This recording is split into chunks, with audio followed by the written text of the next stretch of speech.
Inge Anugrah tuntut nafkah Rp1 miliar ke Ari Wibowo, dulu tak pernah dikasih uang bulanan. Pengadilan Negeri Jakarta Selatan menggelar sidang cerai lanjutan antara Ari Wibowo dan Inge Anugrah.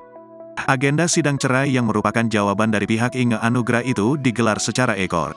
Dalam kesempatan yang sama, pihak Inge Anugrah menyampaikan sebanyak 3 tuntutan kepada Ari Wibowo, di antaranya merupakan hak asuh anak dan nafkah. Mengaku tak pernah mendapatkan uang bulanan dari Ari Wibowo, pihak Inge Anugrah menuntut nafkah sebesar Rp1 miliar.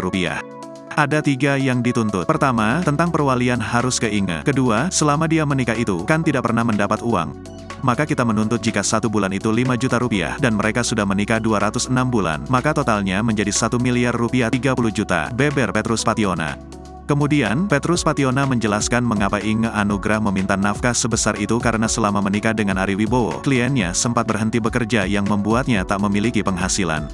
Lebih lanjut, Inge Anugrah meminta 1 buah apartemen untuk tempat tinggalnya setelah bercerai dengan Ari Wibowo nanti.